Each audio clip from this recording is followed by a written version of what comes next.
MLAs and ministers physically assaulted me. If they had succeeded in banging it on my head, I wouldn't be alive today. My MLAs saved me that day. And one of them even tried to pull at my sari. They pulled at my hair. In fact, they tore out some of my hair. They threw chappals at me. They threw big bundles of papers, heavy books at me. That day, I left the assembly in tears, but I was also angry. I made a vow that day. I said, I will never set foot in this assembly again, as long as this man continues to be the chief minister. And when I do enter this assembly again, I will enter as chief minister. And I fulfilled my vow within 2 years. I did it. இவ்வளோ பண்ணியும் அவங்க வந்து பின்வாங்காமல் அவங்க கோலை achieve பண்ணியிருக்காங்க. So அதனால் இவங்களை எனக்கு ரொம்ப பிடிக்கும். இவங்க வீடியோஸ்லாம் பார்க்கும்போது அப்படியே கையெல்லாம் ஒரு மாதிரி பூஸ்பம்ஸ் ஆகிடும்.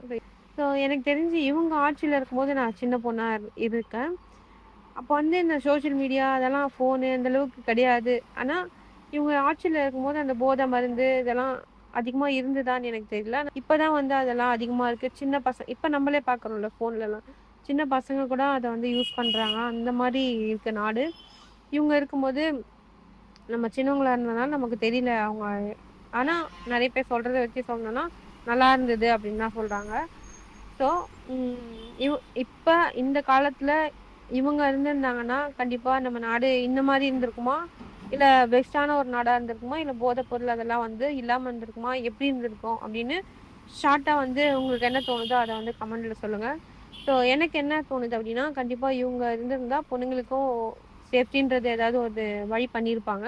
அண்ட் போதை இந்த சின்ன பசங்களாம் யூஸ் பண்ணுறாங்களா, அந்த மாதிரி யூஸ் பண்ணாமல் இருக்கிறதுக்கு என்ன பண்ணணுமோ அதை கண்டிப்பாக பண்ணியிருப்பாங்கன்னு தான் தோணுது. ஒரு பொண்ணுங்களுக்கு ஒன்று நடந்துச்சுன்னா அது எப்படி இருக்கும்னு அவங்களுக்கும் தெரியும்ல. அதனால் அவங்க ஏதாச்சும் ஒரு ஆக்ஷன் எடுத்திருப்பாங்க. அதனால் நான் சொல்கிறேன். ஸோ நீங்கள் சொல்லுங்கள், இப்போ யாருக்கு நீங்கள் சப்போர்ட் பண்ணுறீங்க? யார் வந்தால் ஓகே நாடு ஓரளவுக்கு நல்லா இருக்குப்பா அப்படின்னு நீங்கள் யார் சொல்கிறீங்கன்னு கமெண்ட்டில் சொல்லுங்கள். எனக்கு தெரிஞ்சு யார் வந்தாலும் அந்தளவுக்கு முன்னேற்றம் வராதுன்னு தான் நான் நினைக்கிறேன். ஸோ ஏன்னா அப்படி தான் போயிட்டுருக்கு நாடு. இப்போ எல்லாருமே வந்து நம்ம சேஃப்டியாக இருக்குமா, நம்ம பணம் சம்பாதிக்கணுமா அப்படி தான் நினைக்கிறாங்களே தவிர, மக்கள் வந்து நல்லா இருக்கணும், மக்கள் வந்து டெவலப் ஆகணும் அப்படின்னு நினைக்க மாட்றாங்க. ஸோ அதை வச்சு நான் சொல்கிறேன். ஸோ உங்களோட கருத்தை ஷேர் பண்ணணும்னு நினச்சிங்கன்னா கமெண்ட்டில் சொல்லுங்கள்.